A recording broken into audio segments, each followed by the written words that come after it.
ഓം നമോ നാരായണായ. ഹരിപ്രിയ അസ്ട്രോവിഷൻ ചാനലിലേക്ക് എല്ലാവർക്കും സ്വാഗതം. ആദ്യമായിട്ടാണ് നമ്മുടെ വീഡിയോ കാണുന്നതെങ്കിൽ ഷെയർ ചെയ്യാനും സബ്സ്ക്രൈബ് ചെയ്യുവാനും മറക്കരുത്.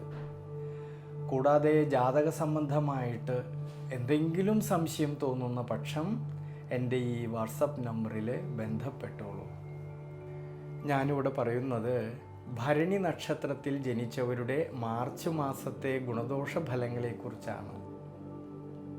ദൈനംദിന ജീവിതത്തിൽ പല സന്ദർഭങ്ങളിലും മത്സരങ്ങളും തടസ്സങ്ങളെയും നേരിടേണ്ടതായിട്ട് വരുന്ന ഈ ഭരണി നക്ഷത്രക്കാർക്ക് അവരുടെ കുടുംബത്തിൻ്റെ ഉയർച്ചയ്ക്ക് വേണ്ടിയിട്ട് തൻ്റേതായിട്ടുള്ള കാര്യങ്ങളെ മുഴുവനും തന്നെ മാറ്റിവെച്ചുകൊണ്ട് നിരന്തരമായിട്ട് പരിശ്രമിക്കുന്നവരാണ്.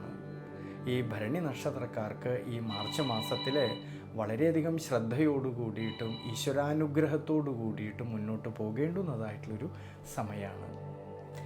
ജന്മരാശിയുടെ അധിപനായിരിക്കുന്ന ചൊവ്വയ്ക്ക് വളരെയധികം അനുകൂല സ്ഥിതി കാണുന്ന സമയമാണെങ്കിലും ഏഴരശനിയുടെ കാലഘട്ടം ഈ ഭരണി നക്ഷത്രക്കാർക്കുള്ളതുകൊണ്ടും പ്രത്യേകിച്ച് മാർച്ച് മാസം 15-ാം തീയതിക്ക് ശേഷം 5-ാം ഭാവനാഥനായിരിക്കുന്ന സൂര്യനും ദുരിതഭാവസ്ഥിതി വരുന്നതുകൊണ്ട് ചില സമയങ്ങളിൽ അപ്രതീക്ഷിതമായിട്ടുള്ളതായ അനാവശ്യമായിട്ടുള്ളതായ ക്ഷീണാവസ്ഥകളും ടെൻഷനും മനസ്സിനെ സ്വാധീനിക്കുന്നതുകൊണ്ട് പ്രതിസന്ധികളിൽ തളരാതെ വളരെ ശ്രദ്ധയോടു കൂടിയിട്ട് മുന്നോട്ട് പോകേണ്ടുന്നതായിട്ടുള്ളൊരു സമയമാണ്.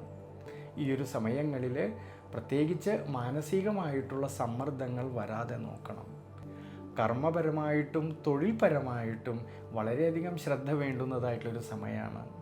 കർമാധിപതിയും ലാഭാധിപതിയുമായിരിക്കുന്നതായ ഈ ശനീശ്വരൻ ദുരിതസ്ഥാനത്ത് 7.5 ശനിയിലൂടെ സഞ്ചരിക്കുന്നതായിട്ടുള്ളൊരു സമയമാണ്.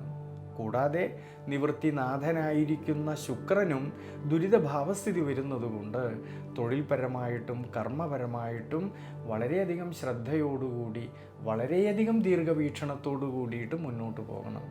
സ്വയം തൊഴിൽ ചെയ്യുന്നവരിലാണെങ്കിലും ബിസിനസ് മേഖലകളിൽ പ്രവർത്തിക്കുന്നവരിലാണെങ്കിലും ഔദ്യോഗിക മേഖലകളിൽ പ്രവർത്തിക്കുന്നവർക്കാണെങ്കിലും തൻ്റെ കൂടെ നിൽക്കുന്നവരുമായിട്ടോ സഹായികളുമായിട്ടോ അഭിപ്രായ ഭിന്നതകളോ മനോവിഷമതകളോ തർക്കങ്ങളോ വരാതെ പ്രത്യേകം ശ്രദ്ധിക്കേണ്ടുന്നതായിട്ടുള്ളൊരു സമയമാണ് ഈ മാർച്ച് മാസത്തിൽ. കൂടാതെ മാർച്ച് മാസം 15-ാം തീയതി മുതലാണെങ്കിൽ 5-ാം ഭാവനാഥനായിട്ടുള്ള സൂര്യനും ദുരിതഭാവസ്ഥിതി വരുന്നുണ്ട്.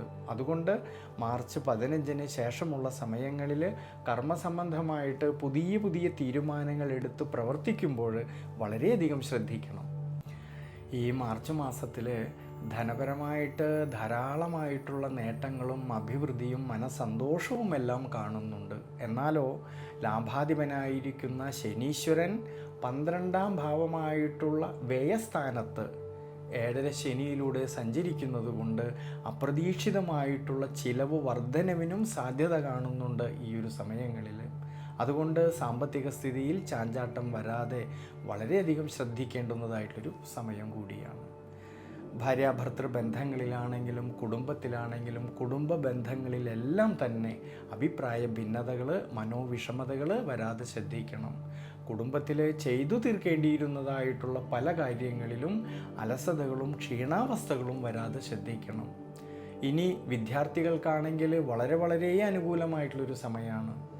വിദ്യാമാതുല കാരകനായിരിക്കുന്ന ബുധനാണെങ്കിൽ ലാഭസ്ഥാനത്ത് നിന്നുകൊണ്ട് 5-ാം ഭാവത്തേക്ക് ഈ ബുധൻ നോക്കുന്നതും ജ്ഞാനകാരകനായിരിക്കുന്ന സർവേശ്വരകാരകനായിരിക്കുന്ന വ്യാഴത്തിൻ്റെ ദൃഷ്ടിയാണെങ്കിൽ ഭാഗ്യസ്ഥാനത്തേക്ക് വരുന്നതുകൊണ്ട് വിദ്യാർത്ഥികളിൽ പഠന സംബന്ധമായിട്ട് അഭിവൃദ്ധിക്കും ശ്രേയസ്സിനുമെല്ലാം സാധ്യത കാണുന്നുണ്ട്. പഠനത്തിൽ കൂടുതൽ ശ്രദ്ധ കേന്ദ്രീകരിക്കുവാനും പ്രത്യേകിച്ച് മത്സര പരീക്ഷകൾക്ക് തയ്യാറെടുക്കുന്നവർക്ക് വിജയ സാധ്യത കാണുന്നതായിട്ടൊരു സമയമാണ് ഈ മാർച്ച് മാസത്തിൽ.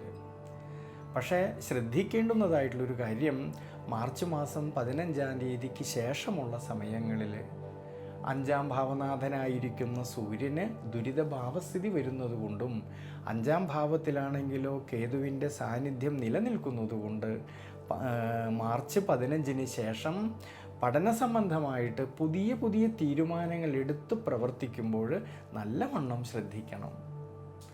പൊതുവേ ഈ ഭരണി നക്ഷത്രക്കാർ അവരുടെ ദൈനംദിന ജീവിതത്തിൽ ദുർഗാ ഭഗവതിയെ ആരാധിക്കുന്നത് വളരെ നല്ലതാണ്.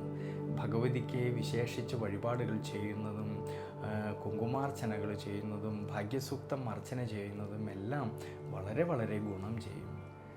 പ്രത്യേകിച്ച് ഈ മാർച്ച് മാസത്തിലാണെങ്കിൽ ശനീശ്വര പ്രീതികരമായിട്ട് നവഗ്രഹ ക്ഷേത്രത്തിലെ ശനീശ്വരന് നീരാഞ്ജനം ചെയ്യുന്നതും നെയ്വിളക്ക് വെച്ച് പ്രാർത്ഥിക്കുന്നതും വളരെ ഗുണം ചെയ്യും.